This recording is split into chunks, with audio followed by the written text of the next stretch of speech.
저는 오늘 은혜 가운데서 강하라는 제목으로 말씀을 나누겠습니다.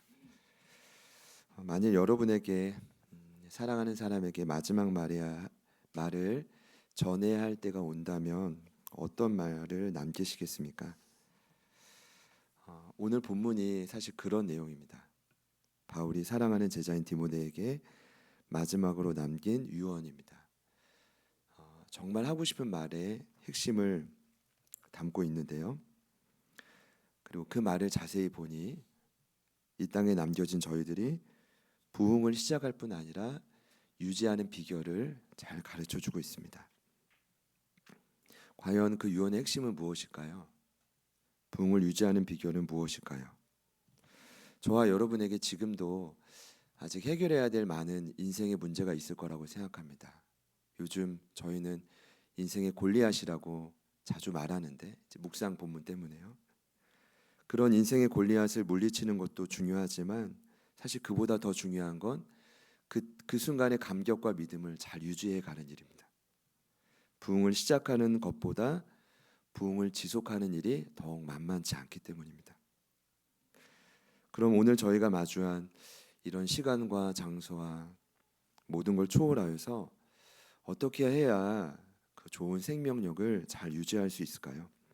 오늘 저희 교회가 이제 8번째 생일을 맞이했는데 이 땅을 사랑하는 교회로 사실은 존재하는 것만으로 너무 감사한 제목입니다. 여러분 그렇게 생각하시죠?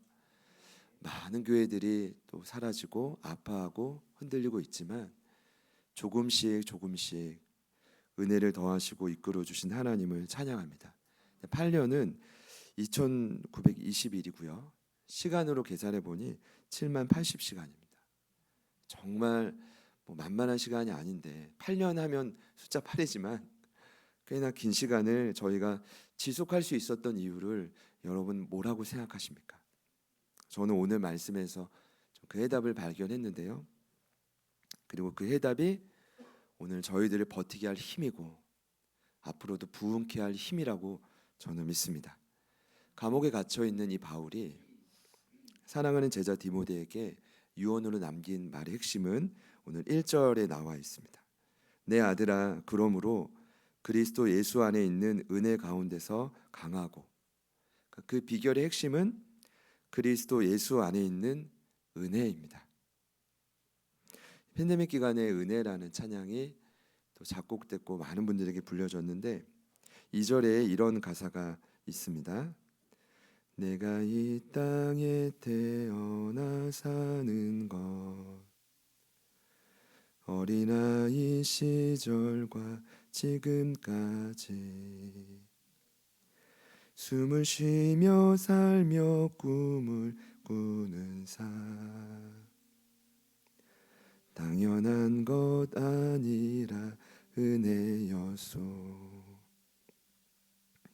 내가 하나님의 자녀로 살며 오늘 찬양하고 예배하는 삶 복음을 전할 수 있는 축복이 당연한 것 아니라 은혜였소. 모든 것이 은혜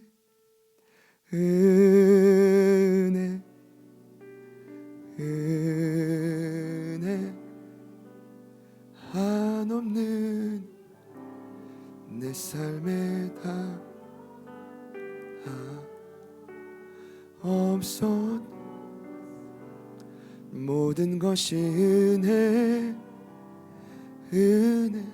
모든 것이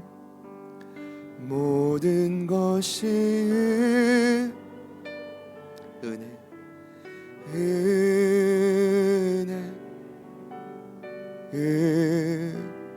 한없는 내 삶에 당연한 하나 없어 모든 것이 은혜여서 할렐루야. 이제 이 은혜라는 찬양인데, 은혜라는 단어의 뜻을 여러분 이미 아시겠지만 카리스라는 뜻은 선물이라는 의미입니다. 그런데 이 단어를 자세히 보니 그냥 선물이 아니라 아주 흡족한 선물이라는 뜻입니다. 그러니까 상대방이 나에게 선물을 줬는데 정말 나에게 꼭 필요했던 선물을 받았다. 이때 바로 카리스라고 외치는 것입니다. 그런데 놀라운 건 오늘 바울 사도의 말씀을 보니 예수님을 통해 이 땅을 살아가는 저희들이 흡족한 선물을 받으면서 오늘 여기까지 왔다라는 것입니다. 그것이 저와 여러분을 이 땅에서 부흥을 지속하게 하고 아무리 힘이 들어도 버티게 하는 힘이었다라는 거죠. 그런데 특별히 바울 사도가 오늘 그리스도 예수 안에 있는 은혜 가운데서 강하라라고 말하기 전에 뭐라고 했냐 하면 그러므로라고 했습니다. 그러니까 조금 더 저희가 배경을 보기 원하는 건 왜 꼭 우리에게 은혜가 필요한가라고 질문한다면 1장의 그 배경에서 답을 설명하고 있다는 거예요. 크게 세 가지를 말했는데 1장 8절, 12절, 14절에 첫 번째는 주의 길을 부끄러워하지 않기 위해. 제가 아까 오늘 첫 우리 경배 찬양부터 미나리쌤 찬양까지 충격의 연속이었습니다. 하고 싶었던 말씀들을 다 해주셔가지고 부끄러워하지 않는다, 부끄러워하지 않는다. 복음의 빚진 자의 고백을 해주셨는데 부끄러워하지 않으려면 뭐가 필요하다고요? 은혜가 필요하다는 겁니다. 그러니까 여러분이 세상에서 난 그리스도인이야라고 담대히 말하려면 뭐가 필요하다고요? 은혜가 필요하다는 겁니다. 첫 번째 이유고요. 두 번째는 복음과 함께 고난을 받으려면 은혜가 필요하다고 합니다. 세 번째는 받은 말씀과 성령의 부탁을 지키기 위해 은혜가 필요합니다. 만일 은혜가 지금 없다면 신앙의 길은 우리가 하나님 자녀지만 여러분 부끄러워할 수밖에 없고요. 그리고 복음과 함께 고난받는다. 이게 무슨 말이냐 하면 예수님처럼 낮은 곳에서 묵묵히 영혼을 섬기는 일. 참 묵묵히 섬기는 거 어렵잖아요. 그렇죠? 자꾸 뭔가를 드러내고 저희 안에는 그런 경우가 잘 없지만 자꾸 이제 부딪히고 이런 일들이 왜 일어나냐 하면 묵묵히 섬기는 일이 참 어렵거든요. 근데 이 일이 은혜가 없으면 불가능한 일이죠. 못 견디는 일입니다. 그리고 마지막으로 오늘도 예배를 통해 저희 각자에게 주시는 말씀, 성령의 감동들이 있는데 그걸 지키려면 은혜가 필요하다는 겁니다. 그러니까 주님이 원하시는 건 나 은혜 받았다, 감동 받았다가 아니라 주신 감동들을 지켜가는 거예요. 그 야고보 사도는 그 감동이 그냥 이렇게 깨달음고 지나치면 뭐라고 말했냐면 스스로를 속이는 거라고 했습니다. 삶이 변화가 안 되니까 자꾸만 헷갈리다 보니까 스스로를 속이는 상태다. 근데 이것을 끊어내기 위해서는 뭐가 필요하다고요? 그리스도 예수 안에 있는 은혜가 필요하다는 거예요. 은혜가 저의 약한 부분에 부어져서 강한 힘으로 바뀌어야 부끄러워하지 않고 고난과 함께 당하며 더 나아가 뭐래요? 성령의 주신 감동을 지킬 수 있다는 거죠. 이해가 되시는 분들만 아멘 해보실까요? 간단한 내용이죠. 그런데 좀 깊이 고민해 보면 오늘 그리스도 안에서 이 흡족한 선물이란 은혜의 본질은 다름 아니라 하나님의 함께하심입니다. 왜냐하면 저 아까 찬양 고백했지만 예수님의 십자가가 그 피가 저와 하나님과의 단절된 관계를 회복시켜주기 때문입니다. 이건 그냥 이렇게 공식적으로 사실 정해져 있는 진리입니다. 그러니까 너무 힘들 때 사실 저희가 점검해야 되는 건 소감문에도 나눔해 주셨지만 하나님과의 관계지 다른 문제가 아니라고. 1차적으로 하나님과의 단절된 관계가 연합되지 않으면 모든 문제가 힘들게 된다. 근데 그것을 하나 되게 하는 것이 그리스도 예수 안에 있는 은혜의 본질입니다. 여러분 하나님께서 이제 두 가지 성품을 가진 거 아시죠? 첫 번째 성품은 사랑입니다. 근데 성경이 말하는 사랑은 책임입니다. 내가 너를 사랑해라고 우리가 이미 말해버리면 이 말은 뭐냐면요, 내가 너를 책임질 거야라는 말입니다. 제가 이제 간혹 이제 주례 때 사랑을 말할 때 엄청 이렇게 부담감을 드립니다. 아직 사실 저는 결혼하신 지 1년이 벌써 넘으셨나요? 우리 담임 간사님 1년은 아직 안 되셨죠? 죄송합니다. 그래서 아직도 전 실감이 안 나는데 그때도 제가 계속 책임지는 거야. 책임지는. 이게 사랑의 본질이기 때문이에요. 그러니까 하나님은 여러분을 책임지셔요. 간단합니다. 근데 문제는 뭐냐면 우리 안에 있는 죄는 미워하셔서 반드시 면책하지 않아요. 이게 공의예요. 이게 기독교의 가장 큰 문제고 아이러니입니다. 근데 이 문제를 누구 안에서 해결하셨냐 하면 예수님 안에서 해결하신 거예요. 예수님이 대신 형벌을 받아 주신 거예요. 예수님 때문에 우리를 살려주신 거지 우리 때문에 살려주신 게 아니라는 거예요. 이게 복음의 핵심이라는 거죠. 저와 여러분이 다시 하나님께로 가는 길을 열어주신 거예요. 그래서 예수님이 길이고 또 예수님이 진리고 생명이신 거죠. 예수님만이 저와 여러분을 좋으신 하나님께로 이끄시는 유일한 길임이 믿으시죠? 그래서 그 길만이 진리고 그 안에 생명이 있는 거예요. 저희가 요즘에 이제 묵상하고 있는데 요즘에 그 아주 현종 장로님이 1년 전도에 분들이 그 카톡방에 계속 큐티 올리시면 이제 누구의 묵상입니다, 누구의 묵상입니다, 누구의 묵상입니다. 그래서 아주 제가 보니 현종 장로님 그 큐티글 한 5번 올리시는 것 같아요. 제가 볼 때는. 근데 이제 왜 말씀드리냐면 저희가 같이 공동체가 묵상하고 있는 그 생명의 삶의 주인공이 요즘에 다윗인데 다윗이 참 신기한 게 죽음의 위협 앞에서 더 강해진다는 거예요. 당장 그가 왕위에 오르거나 형편이 나아졌다가 아니라 성경 계속 그게 강해진다고 해요.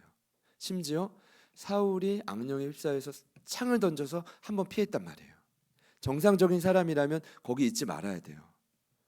아니 나는 수금을 타서 악령을 쫓아내줬는데 사랑을 원수로 갚네? 이러고 벗어나야 되는데 그 자리에 또 있어요. 도대체 왜 있을까요? 그리고 두 번째 창을 던져 그걸 피하고 또 있어요. 비결은 하나예요. 하나님이 다윗과 함께 하셨대요. 그의 인생에 은혜의 본질이 흐려지지 않고 시간이 갈수록 더 또렷해지는 거예요. 이게 왜 또렷해지냐면 하나님 함께 하시면 인간의 이성은 회복될 수밖에 없어요. 지혜로울 수밖에 없고요. 지금 흐릿한 안개 같은 문제들도 어떻게 해결해야 되는지 명확해질 수밖에 없다고 저는 믿어요. 이게 하나님의 형상의 본질이거든요.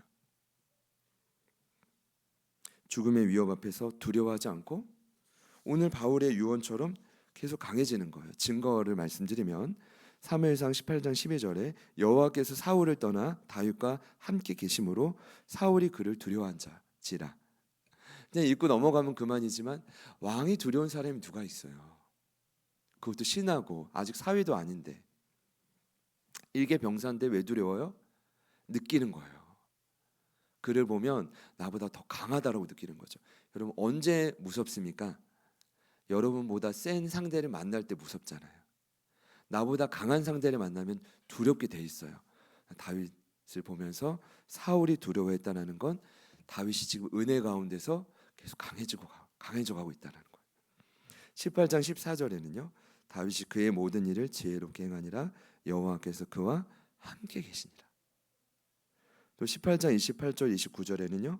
여호와께서 다윗과 함께 계심을 사울이 보고 알았고 사울의 딸 미갈도 그를 사랑했는데 사울이 다윗을 더욱 두려워했대요. 왜냐하면 이제 다윗을 보는데 더욱 강해졌기 때문이에요. 제가 처음에 구절을 보고 의심했어요. 이 오탄가 봤더니 성경이 분명히 더욱 두려워했대요. 그러니까 어떤 사람은 갈수록 인생이 더욱 두려운 사람이 있고요. 어떤 사람은 계속 더욱 강해지는 분이 있어요. 차이점은 딱 하나예요. 기준점은 하나예요. 하나님이 함께 하시나요?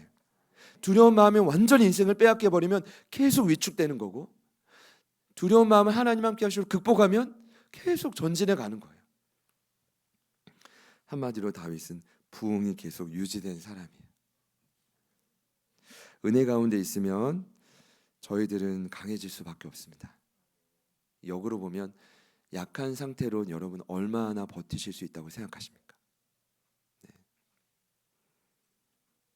요즘에는 너무 많은 설명할 수 없는 불치병들이 많잖아요. 만약에 그 병에 만약 그 불치병에 휩싸여서 남은 평생을 살아가야 한다면요. 생각만 해도 두려운 일 아닙니까? 어제도 교회 가서 좀 이제 집회 후에 그 선임 부목사님, 목사님 같이 잠깐 식사하는데 이제 관심사가 건강이더라고요. 저한테 그 교회에 있는 선임 부목사님 선배님인데 목사님 한 방에 갈 수 있습니다. 그래서 정말 주의하고 있다고 그러시는데 막 콜라를 막 2잔씩 드시더라고요. 제가 아니 이거 어쩔 수 없는 거. 그게 이제 신촌이었는데 낙지 그 철판 볶음밥집 사장님이 장로님 그 하여튼 뭐 성도라 주시는 건 남길 수가 없으니까 이해는 되는데 참 이게 목회자의 삶이라는 게 참. 그 옆에 우리 전도위원 담당하는 부목사님 그저 사이다 한 잔, 전 사이다 반 잔.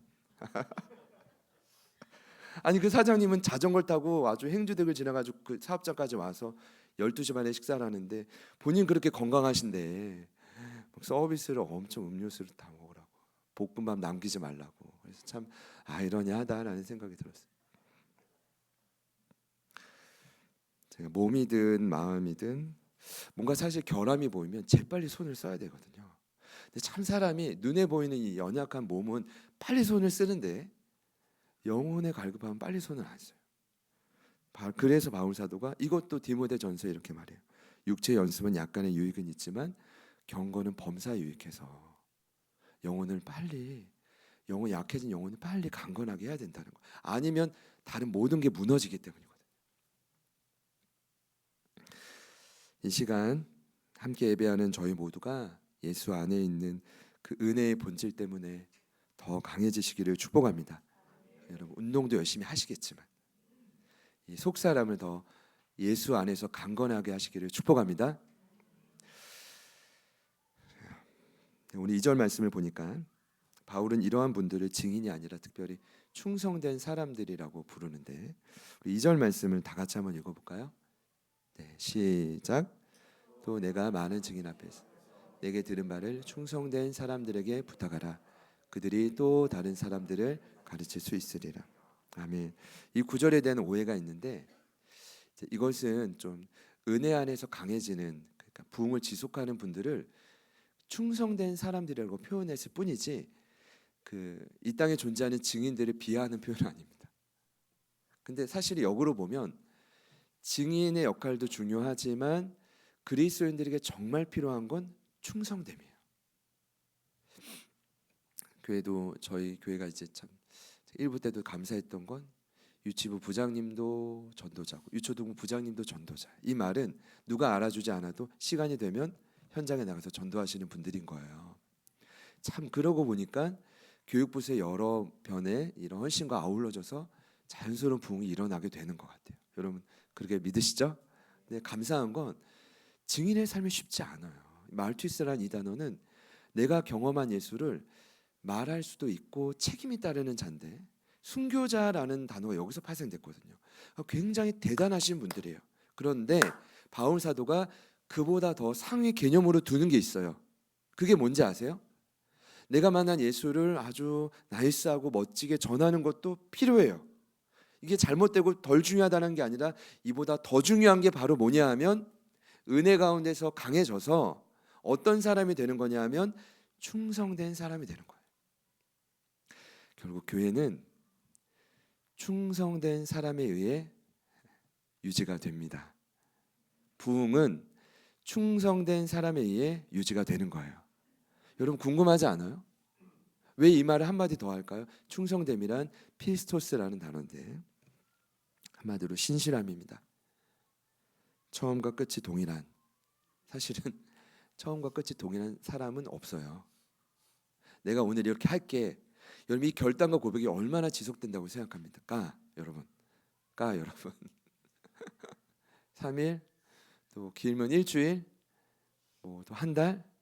제가 아주 정말 나는 이제 야식 먹는 거 죽기보다 싫어해야지 라고 생각을 정말 하는데도 또 뭐 땅콩이든 또 빵이든 양 냉장고 열었다 닫았다 하는 사실 그 모습의 작은 모습이지만 고민하거든요. 사람은 신실하지 않아. 하나님은 신실해요. 그래서 은혜 가운데 강해지면 뭐냐 하면 예수님을 통해 하나님이 함께 하시잖아요. 함께 하시는 하나님의 그 마음 때문에 나도 덩달아 신실해져 가는 거거든요. 이해가 되시죠? 나도 덩달아 충성된 사람으로 조금씩 변해져 가는 거예요. 우리는 흔히 믿음직하다라고 말하는데 이 말은 뭐냐면 그냥 늘 그 자리에 있는 거예요. 때론 찡그려도, 때론 환히 웃어도, 때론 아파도, 때론 모나도 늘 그 자리에 계신 거예요. 교회와 또 부흥은 충성된 사람들을 통해 진행이 된다라는 걸 바울 사도가 유언으로 연수한 디모데에게 꼭 알려주는 거예요. 왜냐? 그래야 보세요. 바울이 디모데에게 가르친 이 부흥이 디모데를 통해 충성된 사람, 충성된 사람은 또 많은 증인들 중에 또 다른 충성된 사람들이 가르치게 돼 있어요. 결국 이 계보만 제도로 연결이 되면 그 핵심 세력들에 의하여 교회의 무리는 부흥하게 돼 있다는 거예요. 영향을 받게 돼 있다는 거죠. 여러분, 가르치는 일은 쉽지 않습니다. 내가 너를 또 네가 또 다른 사람을 가르친다라고 표현했는데 여러분, 가르치는 것은 이론이 아닙니다. 여기서 가르친다라는 정확한 표현은 사랑으로 한 영혼을 품어주는 거고 위로하는 거고 먹여주는 거고 이게 예수님 방법이거든요. 또 겸손히 세워주는 거고 그때 필요하다면 그냥 조금씩 0.1%씩 가르침을 던져주는 것뿐이지 이게 던져줘도 그 다음은 성령님이 하시는 일이에요. 그게 가르치는 일이지 다른 게 가르치는 일 아니거든요. 그러니까 이 일을 하려면 먹여주고 세워주고 겸손히 또 참고 눈물로 기도하고 필요하면 가르침을 주는 이 모든 시스템이 여러분 하루아침에 되지 않잖아요. 여러분 설명 들어도 이거 쉽지 않겠죠. 그래서 저에게 원하시는 게 뭐라고요? 충성됨입니다. 부흥은 은혜 가운데에서 강해지는 자를 통해 일어납니다. 근데 그것은 충성된 모습으로 드러나게 되어 있습니다. 바라기는 저희 모두가 이 8주년을 맞이해서요 하나님 앞에 충성된 모습으로 나아갈 수 있기를 축복합니다. 축복합니다. 자, 그래서 필요한 게 힘이고 하나님이 주시는 은혜를 저희가 구해야 되는 것입니다. 그래야 나도 살고 옆에 있는 분도 살릴 수 있기 때문입니다. 그래서 이제 앞뒤 옆에 있는 분들께 이렇게 사랑의 마음으로 한번 축복해 봅시다. 내가 먼저 살고 너도 살려줄게. 내가 먼저 살아야 되거든요. 그러니까 저는 어떤 섬김과 봉사도 사실은 내가 먼저 살아야 되거든요. 전적으로 동의하고 너무나 공감하고 이해합니다. 제가 먼저 살고 여러분 사는 게 다음 문제입니다. 제가 먼저 살아야 됩니다. 여러분도 여러분 먼저 살아야 됩니다. 이해하시는 분들은 아멘 해보시죠. 여러분이 먼저 살아야 됩니다. 그런데 오늘 이런 충성된 자들의 모습을 바울 사도가 대단한 건 3절부터 6절을 보니까 이런 모습일 거야 라고 소개해요. 첫 번째는 충성된 분들이 교회 안에 다양하겠지만 어떤 분들은 함께 고난을 받으면서 자기 생활에 얽매이지 않고 모집한 자를 기쁘게 하는 좋은 병사와 같은 모습일 수 있다. 여러분 그런 분들이 떠오르십니까? 건강하게 할 거예요. 아, 저분은 진짜 병사 같아. 항상 자기는 뒷전이고 하나님 일이라면 항상 달려들어. 이런 분이 누구라고요? 여기 소개된 충성된 자의 첫 번째예요. 좋은 병사. 있으시죠? 떠오르시는 분들 있으시죠? 두 번째, 선수 이야기를 하는데 선수는 법대로 경기를 해야 월계관을 받는다고 해요. 근데 제가 이 법에 대해 고민이 많았는데 이런 것 같아요. 어떤 분들을 볼 때, 충성된 분들을 볼 때 참 저분은 법대로 살아가. 이 법은 다른 게 아니라 하나님이 주신 말씀이라면 무조건 순종해. 이런 의미 같아요. 힘든 텐데 참 순종하기 어려운 상황일 텐데 그냥 저건 하나님의 음성이야라고 믿고 무조건 따라가는 분은 어떤 분이냐 하면 법대로 경계하는 자예요. 선수의 모습이죠. 그러니까 여러분 떠오르십니까? 이분은 정말 이런 선수 같아라고 하시는 분 있나요? 선수. 근데 저에게 이번 이제 말씀을 준비하며 가장 감명 깊었던 바울 사도의 충직한 사람의 애는 세 번째였어요. 바로 수고하는 농부예요. 제가 말씀을 준비하다가 찾게 된 자료인데 여러분 밀레라는 화가 아시죠? 밀렛 말고 밀레요. 그 밀레라는 화가가 그림을 보면 저도 이제 그분 작품을 제가 많이 하는 게 아니라 주로 이제 시골 이야기입니다. 주로 다 대부분. 왜 그런지 아세요? 제가 이번에 알게 된 사실은 고난이 유익이라고 빚쟁이들이 피해가지고 시골로 그 동네 이름이 프랑스의 마르비종이라는 시골로 피신한 거였어요. 그 고난이 유익이라고. 그리고 또 프랑스 파리의 중심부에 콜레라가 막 전염병이 퍼질 때 가족을 지켜야 되겠기에 빚쟁이를 피해서 또 전염병을 피해서 바르비종이라는 시골로 갔는데 그 시골에 있는 농사를 짓는 사람들이 엄청난 무게를 감당하면서도 얼굴이 밝은 거예요. 거기서 충격을 받은 거죠. 예를 든다면 자신의 덩치보다 몇 곱절 더 큰 나무 단을 짊어진 여인, 척박한 땅을 일구느라 기진맥진한 농부, 또 허리 한번 펴지 못하고 건초를 허리가 흉내는 겁니다. 건초를 나르는 그 여인들의 모습이 밀레의 눈을 사로잡았다는 거예요. 그래서 이제 그 농가를 고쳐가지고 화실로 만들어서 그림을 그리는데 빚쟁이들이 와가지고 다 엎어버리고 갚으라고 하고 위협하고 그러면 스트레스를 받아가지고 산책을 하면서 그 모습을 보며 이분이 위로를 받은 거예요. 무슨 위로냐? 가난 속에서도 이렇게 희망을 버리지 않고 열심히 일하는 사람들이 있네. 한탕을 꿈꿨던 밀레지만 그냥 하루하루 최선을 다하는 그 모습을 보면서 아, 인생이란 게 이런 거구나 생각이 바뀌기 시작한 거죠. 그러다 어느 날 추수날이었어요. 그 추수날 이제 건초더미 아래서 이제 휴식을 취하는 사람들 얼굴을 봤는데 얼굴은 검게 그을렸고 옷은 초라하고 온몸에 흙먼지를 뒤집어 썼는데 앉아서 밥을 먹는데 그 모습이 천사 같았던 거예요. 참 희한하죠. 도대체 왜 농부들이 얼굴이 천사 같았을까요? 제가 고민했는데 농사를 안 줘봐가지고 한참 고민했습니다. 제게 주신 감동은 그 농부들은 작지만 그 열매의 가치를 아는 거예요. 그냥 단순히 내가 먹기 위해 이 씨를 뿌리고 눈물로 기다린 게 아니라 이 음식을 먹는 사람들을 꿈꿨던 거죠. 제 생각에. 근데 그 모습에서 이분이 거룩함을 느꼈다라고 그가 고백을 하면서 작품이 만들어지기 시작해요. 여러분 대표적인 작품이 이삭 죽게 아시죠? 여인들이 허리를 굽혀서 허리도 한 번 펴지 못하는데 그 모습을 그려냈고 두 번째가 만족이라는 작품이에요. 근데 이 작품을 자세히 보니까 제가 그 연구된 내용을 보니까 그 작품 끝에 교회가 있어요.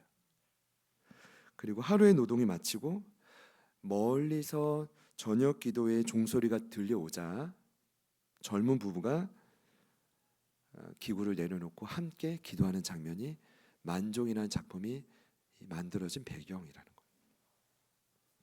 여러분 저는 바울 사도가 왜 충성된 사람들을 농부에 비유했을까 조금 고민해 봤어요. 시편에 이런 구절이 있죠.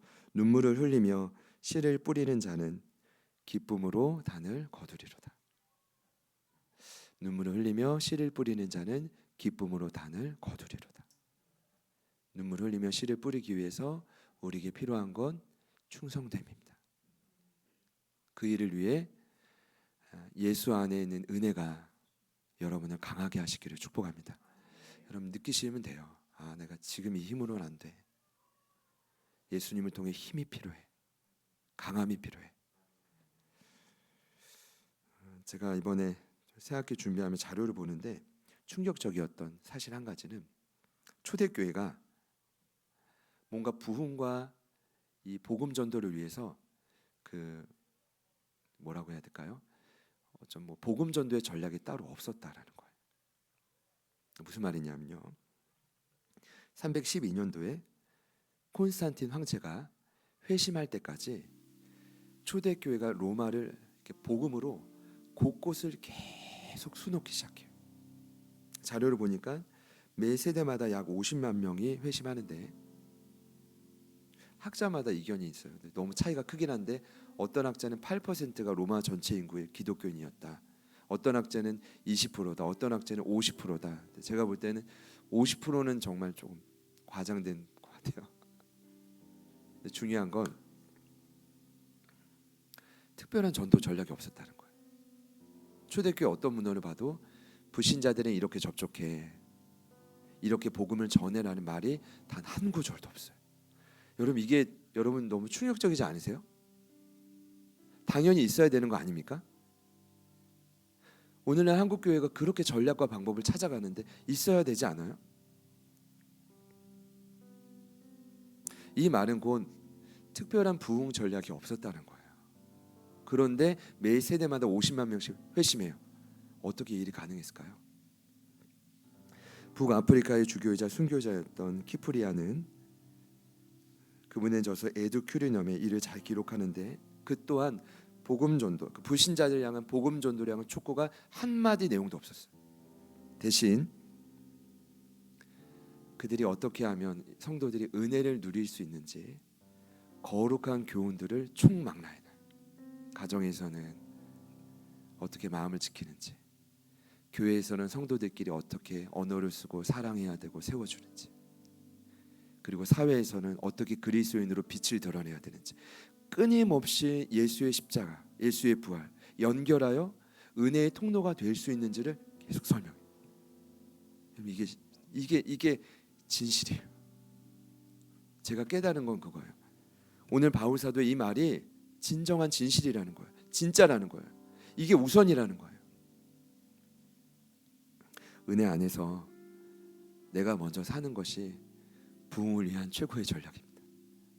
그러니까 저와 여러분이 강해지면 누가 시키지 않아도 주변 사람들은 강해지게 돼 있어요. 살아나게 돼 있어요. 여러분, 무엇이 우선인지 아시겠죠? 이것이 초기 기독교의 역사였고, 오늘 바울 사도는 감옥에서 유언을 통해 그걸 증명할 뿐이고요. 제게 주시는 감동은 그렇습니다. 이번 사순절 두 번째 주간도 저희가 은혜 가운데 강해져야 되겠지만, 해를 거듭할수록 여러분의 삶이 풍성해지기를 소망합니다. 그러려면 우리가 더 강해져야 돼요. 그러려면 은혜 가운데 하나님과 더 깊이 동행해야 돼요. 그 역사가 반드시 있기를 축복합니다. 우리 옆에 있는 분들께 우리 이렇게 한번 축복해 볼까요? 은혜를 힘입어 살려드리겠습니다. 우리 안에 멀리 볼 필요 없잖아요. 그렇게 사랑하고 살리다 보면 계속 부흥이 확장되겠죠. 그 마음으로 같이 한번 찬양하겠습니다.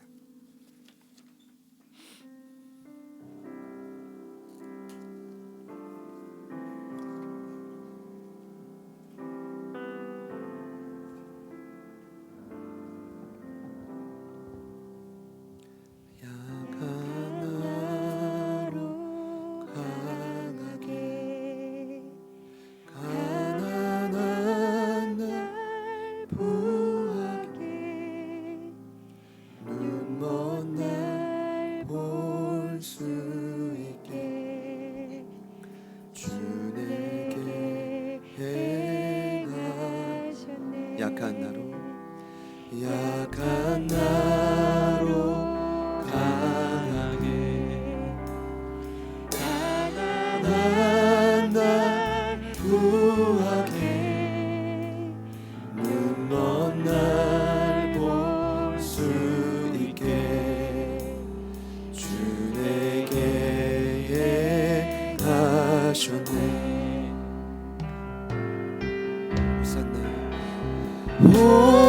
호산나 호산나 죽임 당하오리 호산나 호산나 예수가 호산나 호산나 호산나 호산나 죽임 당한 어린 양 호산나 호산나 예수가 시사하셨네. 내가 건너야 할까 거기서 내 죄 씻겼네. 이제 주의 사랑이 나를 향해 한 번 더 고백합시다. 내가 건너야 할까 내가 건너야 할까 거기서 내 죄 죄씻겼네. 이제 주의 사랑이 나를 깊은 강에서 주가 깊은 강에서 주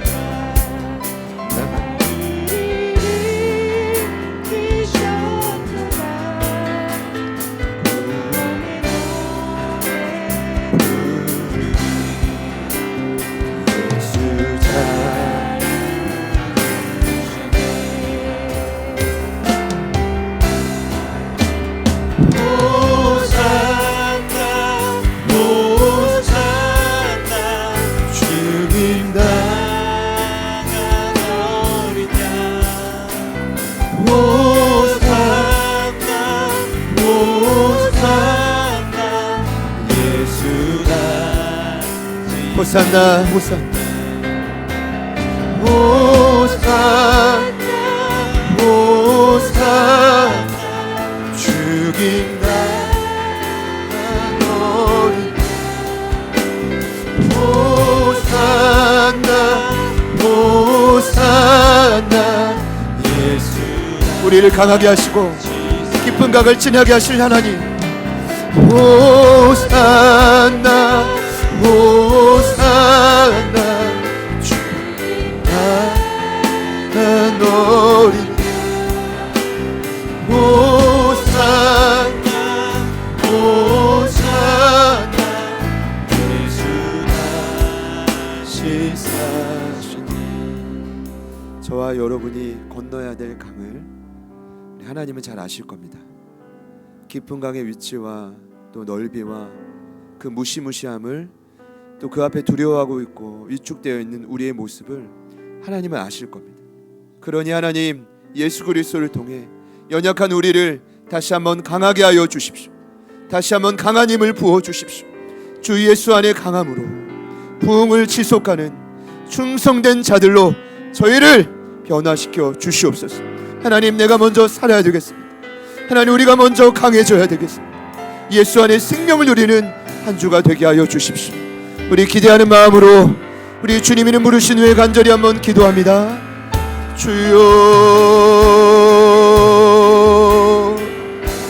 주님,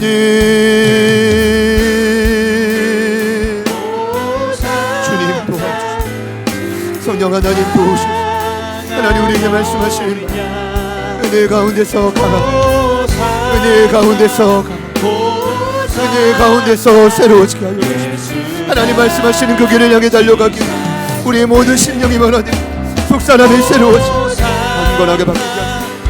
한건하게 바뀌게 하소서. 우리의 연약한 몸, 우리의 연약한 생각, 하나님 함께하여 주시옵소서. 하나님 함께하여 주시옵소서. 성령 하나님 도와주십시오. 성령 하나님 도와주십시오. 주여 도와주십시오. 주여 도와주십시오.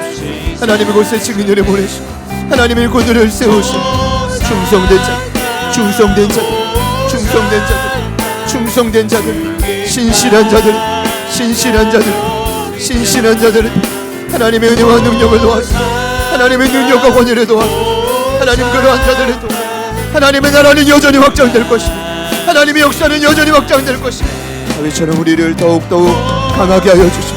하나님 더욱더욱 강하게 하여 주십시오. 대중에는 샬롬이 우리 지난주 이양구주 우리 소봉의 성도들 어떠한 영혼도 한치 없고 하나님의 예외 없이 주님의 은혜가 누려지고 주님의 은혜가 누려지게 하여 주십시오. 성령님 도와주십시오. 성령님 도와주십시오. 성령님 은혜를 도와여 주십시오. 하나님 우리 모두에게 은혜를 도와여 주십시오. 주여 도와주십시오. 주여 도와주십시오. 주님 도와주십시오. 하나님 같이 나라 여기까지 왔습니다. 하나님 소망을 붙들고 여기까지 왔습니다. 생명력을 붙들고 여기까지 왔습니다. 주여 도와주십시오. 하나님 다시 한번 우리를 강하게, 다시 한번 우리를 깨어나게 하시고 다시 한번 우리를 이롭게 하여 주십시오. 성령 하나님 우리의 마음을 새롭게 하여 주십시오. 주님 도와주십시오. 주여 도와주십시오. 성령 하나님 도와주십시오. 주여 도와주십시오. 주님이라 하여 주십시오. 성령 하나님 도와주십시오. 주님 도우소서. 성령님 도우소서. 성령 하나님 도우소서. 깊은 강에서 깊은 강에서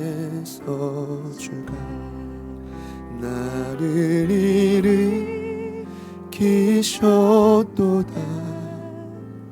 구원의 노래 부르리. 예수 자유. 한번 더 고백합시다. 깊은 강에서 깊은 강에서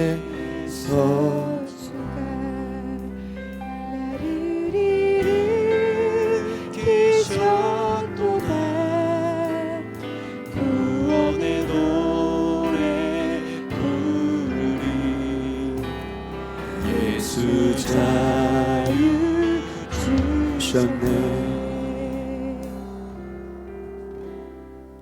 호산나. 우리를 강하게 하신 하나님을 찬양했습니다. 강하게 하실 하나님을 기대합니다. 우리가 어떤 부분이 연약하고 어떤 육체에 어떤 마음이 고장나 있는지 우리 주님은 명확히 아시기에 우리가 마주하고 건너야 될 그 강에서 위축되고 두려워 떨고 있는 우리의 모습을 주님 앞에 있는 그대로 올려드립니다. 태중에 있는 우리 귀한 샬롬이부터 이양구 집사님, 서봉리 성도님까지 우리 제자들 교회가 8주년을 맞이하여 어떠한 한 영혼도 두려움에서 위축됨으로 떨지 않게 하여 주시옵소서.